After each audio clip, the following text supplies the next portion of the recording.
Hello students, good evening to all. How are you?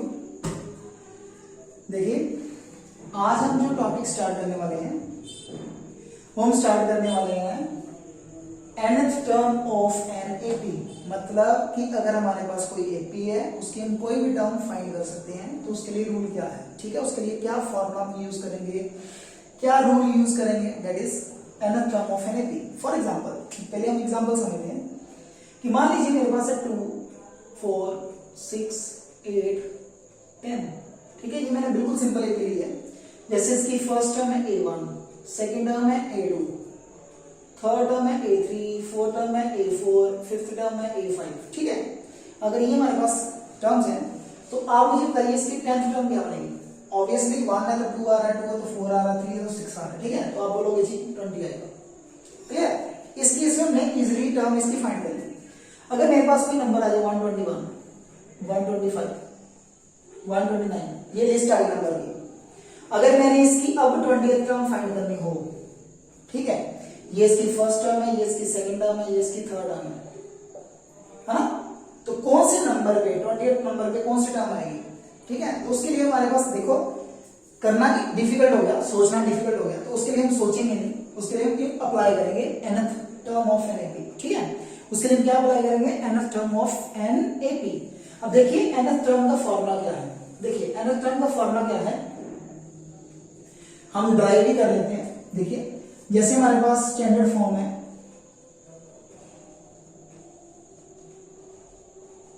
Of an AP. AP की हमारे पास standard form है, पता सभी को,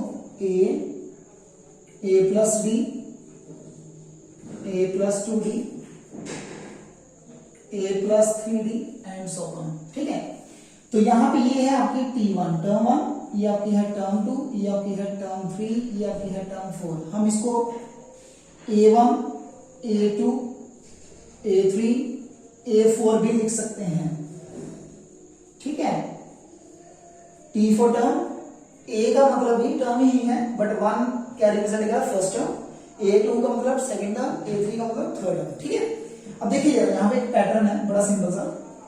अगर मेरे पास A है 1, जो A1 है, that is your first term, ठीक है, ये आपकी फर्स्ट टर्म है ना। तो क्या मैं इसको लिख सकता हूं A प्लस 0d, ठीक है, क्योंकि अगली टर्म में d है। इसी में से जो A2 है that is represented by 1d, जो A3 है वो हमारे पास A प्लस 2d, क्लियर। इसी में से जो हमारे पास A4 है that is A plus 3d, है ना। अब देखिए यहां पे मैं एक पैटर्न यूज करने वाला हूं A। देखो अगर 1 है तो हम इसको लिख सकते हैं 1 माइनस 1, ठीक है, ठीक है। आगे देखिए पैटर्न बना रहा हूं क्योंकि टर्म के अकॉर्डिंग बनाना है। यहां पे 1 है तो बेटा 1 को लिख सकते हैं 2 माइनस 1, ठीक है। नेक्स्ट हमारे पास है A, इसको हम लिख सकते हैं 3 माइनस 1d। नेक्स्ट है हमारे पास 4 माइनस 1d, ठीक है, ठीक है। तो हमने ये टर्म्स को इस फॉर्म में लिख लिया, कैसे, जो 1 था 1 माइनस 1, 2 था 2 माइनस 1, 3 है तो 3 माइनस 1, 4 है तो 4 माइनस 1। अब देखिए हमें फाइंड करनी है nth टर्म। तो nth टर्म के लिए क्या करेंगे, जो हमारी nth टर्म आएगी उसको इस पैटर्न के अकॉर्डिंग देखिए। अगर यहाँ पे 1 है तो 1 माइनस 1, 3 है तो 3 माइनस 1, 2 है तो 2 माइनस 1, ठीक है। अगर n है तो क्या आ जाएगा, a plus n minus 1d, ठीक है। तो ये जो हमारे पास फॉर्मूला बना है ये हमारे पास बन गया nth term of an AP, ठीक है। यहां पे जो an है that is nth term, mean to say अगर आपको कोई भी टर्म फाइंड करनी है, एनी टर्म, क्लियर। ये जो है आपको पता है ये क्या है, फर्स्ट टर्म, ठीक है। अब इस फॉर्मूला में 4 पैरामीटर्स हैं, 1, 2, 3 एंड 4, ठीक है। डी आपको पता है क्या होता है, डी क्या होता है बेटा, कॉमन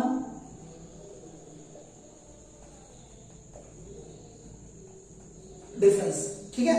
इसके बाद देखिए एन जो होता है आपके पास, एन क्या होता है, एन है नंबरिंग, ठीक है,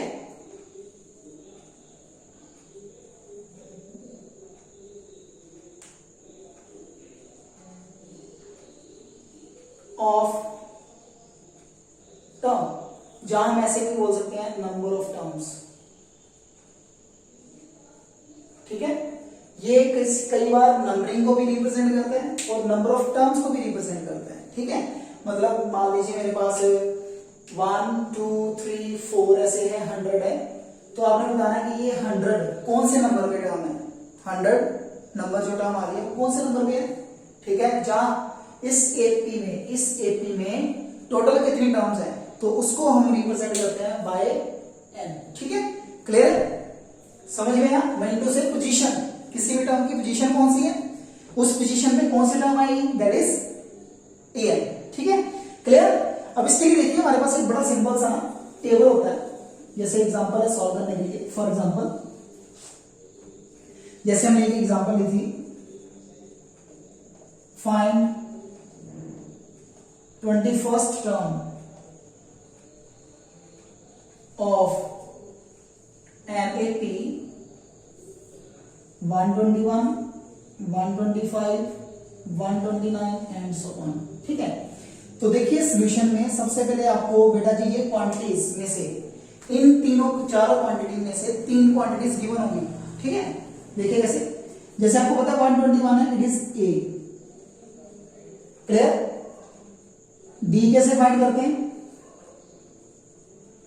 इस टर्म में से इसको माइनस कीजिए, 125 माइनस 121, अगर आपको यकीन नहीं आ रहा तो आप इसको इसमें से माइनस करके देख लीजिए, ठीक है, दैट इज 4। अब हमने फाइंड करना है 20th टर्म, 20 टर्म मींस हमें फाइंड करना है A21, यही मतलब है। अब यहां पे देखिए n, ठीक है, n में कितना आ गया 21, ठीक है। तो कैसे फाइंड करेंगे, सिंपल ये फॉर्मूला यूज करेंगे, an is equal to a plus n minus 1d। an हमारे पास n21, a की वैल्यू हमारे पास है 121, n की वैल्यू 21 माइनस 1 और d की वैल्यू जो हमारे पास है दैट इज 4, क्लियर।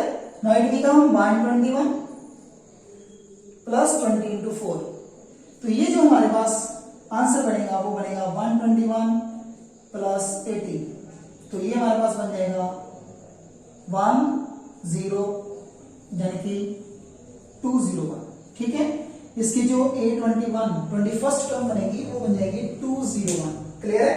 मीन से जब भी आपके पास इस फॉर्मूले को यूज करने के लिए आएगा तो वहां पे आपको 3 टर्म्स ऑलवेज गिवन होंगी, जहां तो एन दिया होगा डी फाइंड करने के लिए बोलेंगे, ए डी एन दिया होगा तो एन फाइंड करने के लिए बोलेंगे, ठीक है, clear, take a look.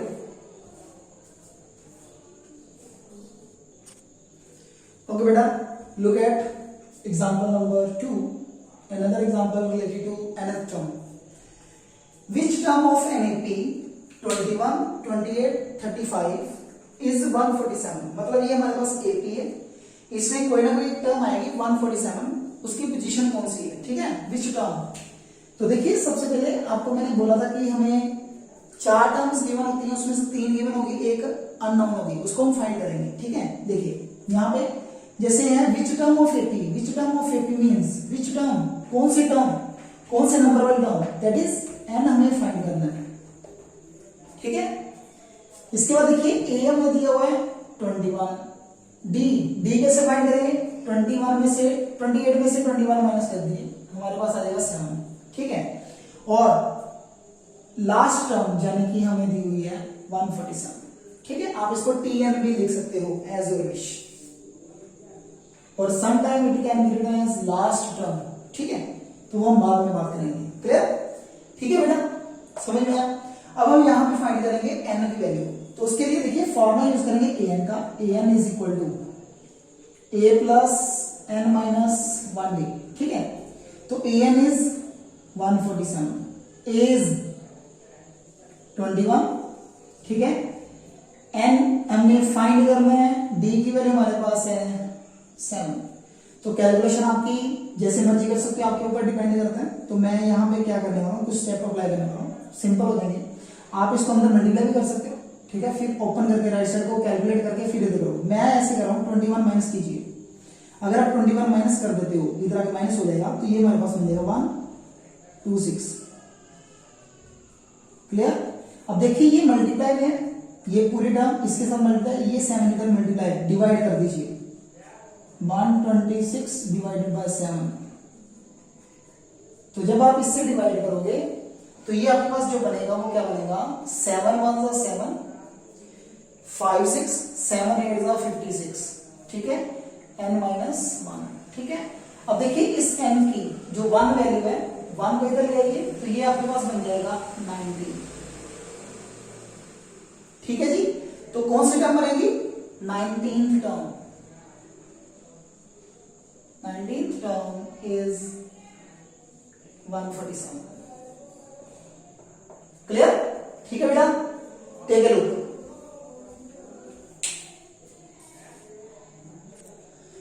Okay बेटा, look at another example that is also related to nth term of NAP।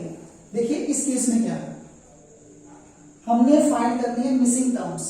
Missing term find करनी है, ये AP में है, ठीक है। कैसे करेंगे, वेरी सिंपल। आपको पता है it is A1, it is A2, it is A3, it is A4 and it is A5। आपको गिवन क्या है, आपको गिवन है A3। A3 हमारे पास है 33, ठीक है, A3 कितना है 33, क्लियर। और दूसरी तरफ हमारे पास है A5, और A5 हमारे पास है 47, क्लियर। मतलब हमें 2 टर्म्स गिवन है, क्लियर, 2 टर्म्स है गिवन।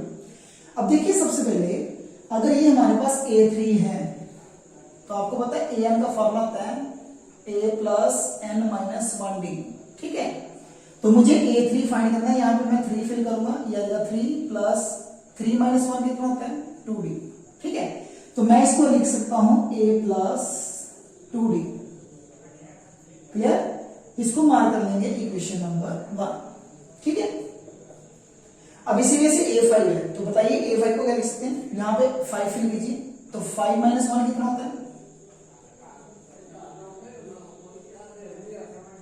कितना होता है बेटा 4D। तो यहां पे आ जाएगा A plus 4D is equal to 47, ठीक है, क्लियर। तो यहां तक तो पता चल गया। अब देखिए मुझे A1 फाइंड करना है, A2 फाइंड करना है, A4 फाइंड करना है। उसको फाइंड करने के लिए मुझे यहां पे 2 टर्म्स चाहिए, एक तो मुझे चाहिए A और दूसरा मुझे चाहिए D, ठीक है। तो AD आपको सॉल्व करना आता होगा बेटा, 3rd चैप्टर है आपकी बुक में 10th में, पेयर ऑफ लीनियर इक्वेशन कैसे सॉल्व करते थे, ठीक है। इसको भी 1 से मल्टीप्लाई कर दीजिए, इसको भी 1 से मल्टीप्लाई कर दीजिए, ठीक है। फिर दोनों को कर दीजिए सब्ट्रैक्ट, ठीक है, दोनों को क्या कर दीजिए सब्ट्रैक्ट, सेम ही बनेगा ना। तो सब्ट्रैक्ट करने में क्या बनेगा, माइनस माइनस माइनस, ठीक है। तो A कट विद A जो है A से कैंसिल हो जाएगा, ठीक है, क्लियर। यहां पे बन जाएगा हमारे पास माइनस 2D, और यहां से इसको माइनस कर दीजिए, ये आपके पास बन जाएगा माइनस 14, ठीक है। तो यहां से देखिए D बन जाएगा minus 14 over minus 2, it is 7। तो मेरे पास जो D की वैल्यू है दैट इज 7, ठीक है। अगर D 7 है तो नेक्स्ट देखिए, अगर D 7 है तो यूज इन 1, तो हम इसको यूज कर रहे हैं 1 में, तो 1 में यूज करेंगे क्या आएगा, A plus 2 into 14 is equal to 33। Now A plus 28 equal to 33, A is equal to 33 में से 28 माइनस कर दीजिए, दैट इज 7। तो ये हमारे पास आ जाएगा 7, ठीक है।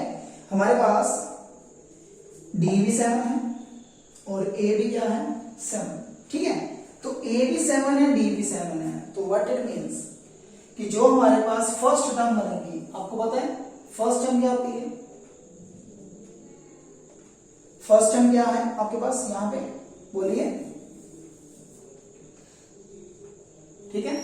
तो कैसे आएगी, एनीवन बोलो जरा,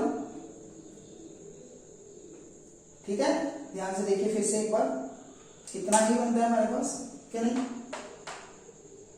7 7 फिल करें 4 14 टू जा, ओ सॉरी बेटा सॉरी, यहाँ पे हमने गलत फिल किया है, यहाँ पे मैं 7 फिल करना था 7, नाउ इट बिकम 14 माइनस करोगे तो हमारे पास जो बनेगा वो बनेगा 33 माइनस 14, वो हमारे पास बनेगा 13 माइनस 4 इट इज 9 एंड 1, तो ये हमारे पास आएगा 19। ठीक है, तो ए हमारे पास आएगा 19। क्लियर? अब देखो ए हमें पता चल गया, डी हमें पता है, और आपको पता लास्ट टाइम जब भी हमने किया था ए डी पता हो तो हम कोई भी टर्म फाइंड कर सकते हैं। तो बेटा a1 क्या बनेगा, ओनली ए, दैट इज 19। हाँ जी, a2 को क्या लिख सकते हैं इसके अकॉर्डिंग, a2 को लिख सकते हैं a प्लस बी। ठीक है, तो a plus b means a है 19 प्लस b है 7, नाउ इट बिकम 26। क्लियर?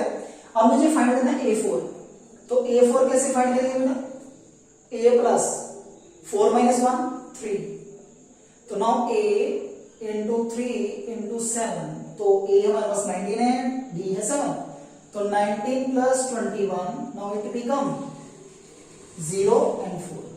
ठीक है, तो ये हमारे पास बन जाता है 40। क्लियर? तो मिसिंग टर्म कौन कौन सी है, a1 हमारे पास है 9, a2 हमारे पास है 26 और a4 हमारे पास है 40। क्लियर? ठीक है बेटा, तो देखिए क्या किया है, इस केस में हमें दो टर्म्स गिवन थी और बाकी हमने टर्म्स फाइंड की। ठीक है, अब देखिए जरा इसकी स्टेटमेंट ऐसे भी आ सकती है, इसकी स्टेटमेंट ऐसे भी आ सकती है, इसकी स्टेटमेंट और करके भी आ सकती है, इफ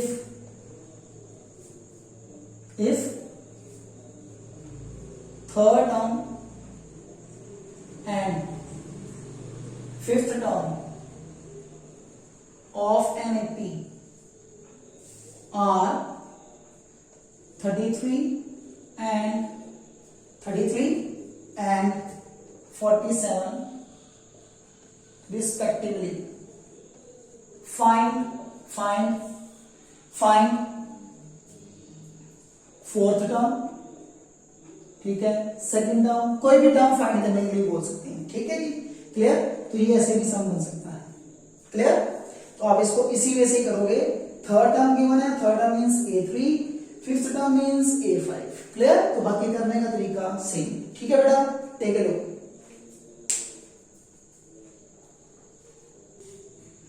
ओके बेटा, देखिए वन मोर एग्जांपल, ये एग्जांपल थोड़ी डिफरेंट है उसी से रिलेटेड बट काफी इंपॉर्टेंट एग्जांपल है।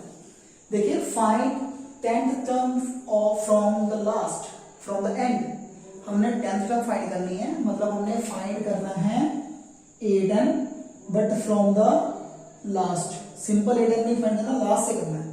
ठीक है, of an AP 8, 10, 12 and 126। Mean to say कि हमने जो टर्म फाइंड करनी है ना इस बार, वो इधर से फाइंड नहीं करनी, हमने कहां से फाइंड करनी है, 126 से। मतलब इसको फर्स्ट टर्म मानना है, इसको क्या मान के चलना है, फर्स्ट टर्म। ठीक है, तो वेरी सिंपल, आपने कुछ भी नहीं करना खास, आपने क्या करना है, आप देखिए इस तरफ क्या प्लस हो रहा है 2, तो आपको पता है इस तरफ क्या हो जाएगा -2, तो आप सीरीज को उल्टा कीजिए। तो मैं पहले सीरीज को रीअरेंज करने लगा हूं, रीअरेंज। ठीक है, क्लियर? जैसे मेरे पास सीरीज है तो मैं इसको लिख रहा हूं 126। पहले फ्रॉम लास्ट देखना है तो हम फ्रॉम लास्ट लिखेंगे, सीरीज को उल्टा कर दो, फ्रॉम लास्ट। ठीक है, 126, तो 126 में 2 प्लस नहीं करना है, इस बार क्या करना है, माइनस। 2 माइनस करेंगे तो आ जाएगा 124, नेक्स्ट 122 एंड सो ऑन। तो इसमें लास्ट टर्म कौन कौन सी आ रही है, तो लास्ट टर्म आ जाएगी 10 एंड 8। ठीक है, लास्ट टर्म कोई ना कोई बनेगी, 8 बनेगी, सबसे लास्ट टर्म 8 बनेगी। कहने का मतलब मैंने 1 2 3 4 5 लिखा है, तो मैं इसको ऐसे लिखता हूं 5 4 3 2 1। क्लियर हुआ? अगर ये फोर्थ टर्म, यहां से फोर्थ टर्म है तो इधर से ये सेकंड टर्म है। ठीक है, तो हमने ये काम करना है। क्लियर? तो इसको करने के लिए क्या किया है, सिंपल सा रूल है कि अब सीरीज को उल्टा कर दीजिए, कर दिया। अब देखिए ये हमारा बन गया a, d हमारा बन गया -2, क्योंकि कैसे 124 माइनस 126। क्लियर? ठीक है, और इसमें जो हमारा n है वो हमारा 10 ही रहेगा, क्योंकि हमने 10th टर्म फाइंड करनी है और हमने फाइंड करना है 8n। ठीक है, यानी कि a10 फ्रॉम लास्ट। तो देखिए a10 क्या आएगा, इस बार a10 क्या आएगा, ये लास्ट वाला a10 आएगा। क्यों लास्ट वाला आएगा, बिकॉज सीरीज लास्ट से देखी हमने, ठीक है। तो a10 क्या आएगा, a प्लस 9b। तो a की वैल्यू हमारे पास क्या है, ये रूल वही है, 10 है तो 10 माइनस 1, ठीक है।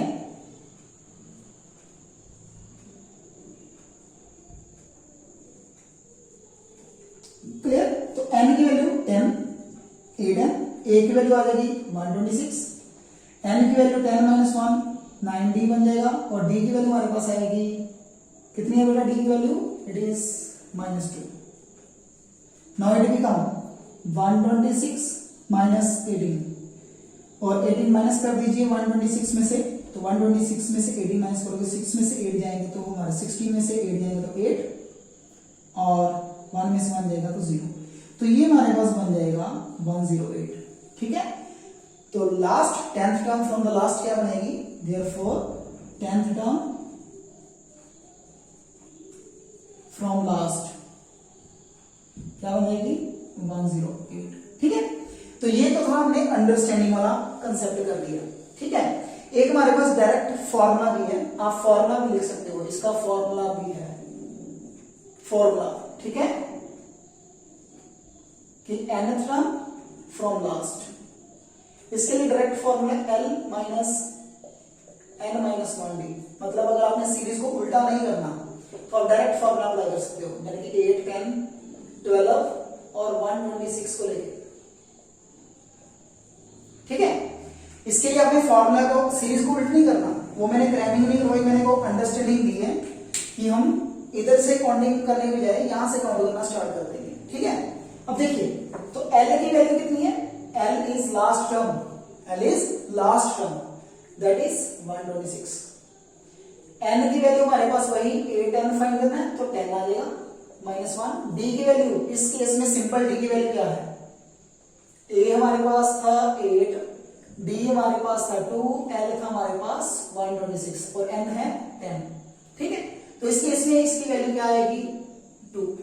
तो देखिए हमारे पास क्या बनेगा 126 माइनस 9 इंटू 2 बनेगा वही, ठीक है, क्लियर। तो 8 n की वैल्यू आ जाएगी from last,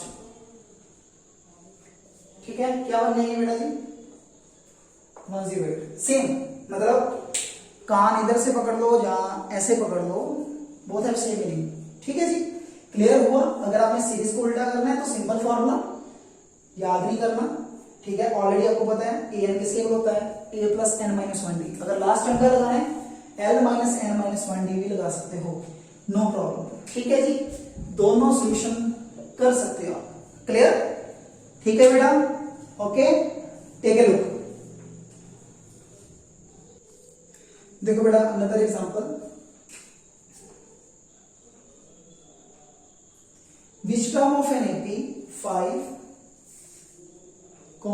15, 25 will be 130 more than 130 more than का आपको मतलब पता ही है, more than का meaning plus add 130 more than 35th term, ठीक है, 31st term, sorry 31st term, ठीक है।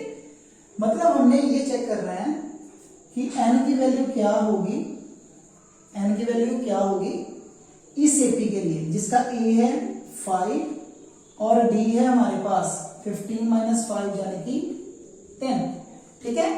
तो इसकी ये कौन सी टर्म बनेगी, कौन सी टर्म का मतलब इसको हम मानेंगे an, जैसे हमने लास्ट टाइम फाइंड किया था, एक सम किया था हमने,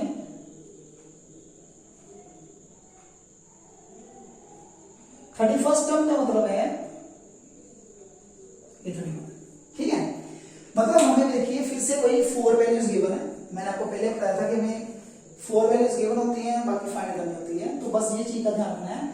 व्हाट विल बी द, जैसे मैंने एक सम किया था 5, कुछ सम किया था आज जिसकी हमने लास्ट टर्म देखी थी कि कौन सी टर्म बनेगी, ठीक है, वैसा ही सम है, इसकी हमने ये टर्म चेक करनी है कि कौन से नंबर पे आएगी, विच टर्म ऑफ एपी, इस एपी में ये वाली टर्म कौन सी बनेगी, कितने नंबर पे ये टर्म आएगी, ठीक है।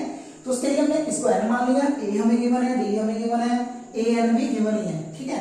तो कैसे करेंगे, तो देखिए सबसे पहले सोल्यूशन ए एन का फॉर्मूला क्या होता है, ए प्लस एन माइनस 1d, ठीक है। तो देखिए ए एन की वैल्यू क्या है 130 प्लस ए 31, ए की वैल्यू ए की वैल्यू हमारे पास कितनी है 5, एन की वैल्यू हमें फाइंड करनी है और डी की वैल्यू हमें दी हुई है 10, ठीक है। अब देखिए जो जो वैल्यू आपको गिवन है वो फिल कर दीजिए। अब देखिए 130 बेटा A31 जो है इट इज A31, तो A31 को के लिए क्या लिख सकते हैं A प्लस 30d लिख सकते हैं। ये आपके पास आ जाएगा 5 प्लस n माइनस 1d, ठीक है। अगर आपने इसको सिंप्लीफाई करना कर सकते हो, ठीक है, मैं अगले स्टेप में करूंगा। देखो 130 एज इट इज, a की वैल्यू हमारे पास है 5, ठीक है, a की वैल्यू क्या है 5, क्लियर। 30 और d की वैल्यू हमारे पास है 10, ठीक है, ये भी 5, इसको अंदर मल्टीप्लाई कर दीजिए, ये आपके पास बन जाएगा 10n माइनस 10, क्लियर, ठीक है, इतना क्लियर हुआ। अब जरा देखिए नेक्स्ट सिंपल कैलकुलेशन है, नथिंग एल्स। कैलकुलेशन क्या है, ये हमारे पास है 130 प्लस 5, 135 प्लस में आएगा 300, ठीक है, इक्वल टू ये हमारे पास बन जाएगा -5 प्लस 10n। अब देखिए 10n as it is 135 plus 300, ठीक है, और ये माइनस में बदल के प्लस हो जाएगा +5, 0 1 4 4 क्लियर। तो यहां से देखिए जो n की वैल्यू बनेगी वो हमारी क्या बन जाएगी 440 अपॉन 10 इक्वल टू n। तो जो हमारे पास n की वैल्यू बनेगी वो बन जाएगा 44, यानी कि therefore 44th term is 130 more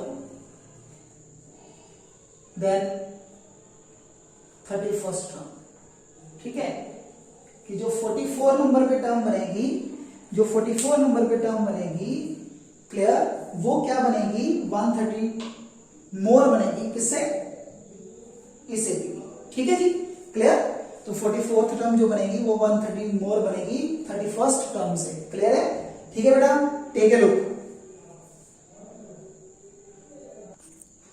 okay बेटा, देखिए आज की लास्ट एग्जांपल, इस टॉपिक से रिलेटेड लास्ट एग्जांपल, ठीक है, कोशिश की है कि सारे सम्स कवर हो जाए एक ही लेक्चर में, ठीक है। तो देखिए for what value of n, mean to say सीधा ही हमें पता है कि हमें n की वैल्यू फाइंड करनी है।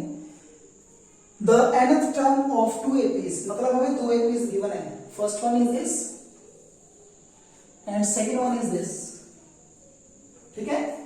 nth term of 2 APs are equal, मतलब इसके दोनों की nth टर्म इक्वल हो जाए। nth टर्म मींस मुझे पता, मान लो इसकी A13 इसकी A13 इक्वल हो जाए, ठीक है, A9 के इक्वल हो जाए, ठीक है। कौन सी टर्म इसकी इक्वल हो जाएगी, अपने n फाइंड करना है उसके लिए, ठीक है, कौन से नंबर वाली टर्म आपस में इक्वल हो जाएगी, ठीक है, उसमें बढ़ रही है इसमें भी बढ़ रही है, ठीक है, कौन से नंबर वाली टर्म आपस में इक्वल हो जाएगी, उसके लिए क्या करेंगे, देखिए बड़ा सिंपल सा फॉर्मूला लगाएंगे अकॉर्डिंग टू गिवन स्टेटमेंट। क्या आएगा, nth term of first AP equal लगा देंगे nth term of second AP, ठीक है, हम दोनों की nth टर्म अलग अलग ले लेंगे, क्लियर। अब देखिए फर्स्ट के लिए हम जो a मानते हैं ना वो स्मॉल a मान लेते हैं 23, d हम ले लेते हैं 25 माइनस 23 दैट इज 2, ठीक है, क्लियर। तो इसके लिए हम फॉर्मूला लगाएंगे a plus n minus 1d, इसके लिए भी फॉर्मूला है, बट इस केस में हम कैपिटल AD ले लेंगे, क्लियर। तो इस केस में हम जो d लेंगे a लेंगे, वो a हम ले लेंगे -7 और जो d आएगा कैपिटल वो आएगा -10 -17 माइनस ऑफ -17, तो ये आपके पास मिल जाएगा -10 प्लस 17 दैट इज 7, क्लियर। तो देखिए दोनों में वैल्यू फिल कर दीजिए, a की वैल्यू हमारे पास आ जाएगी 23, n-1, d डी की वैल्यू जो हमारे पास आएगी, ठीक है, वो क्या आएगी 2, इधर ए की वैल्यू आ जाएगी -70 प्लस इधर आ जाएगा n-1 और डी की वैल्यू हमारे पास आएगी 7। क्लियर? ठीक है बेटा। तो यहां से देखिए 23 माइनस 27, इनको अलग कर लीजिए या ओपन कर लीजिए। 23 plus 2n minus 4 equal to -17 plus 7n minus 7। Clear? तो नेक्स्ट हमारे पास क्या आएगा, ठीक है, 23 माइनस इट इज 19। क्लियर?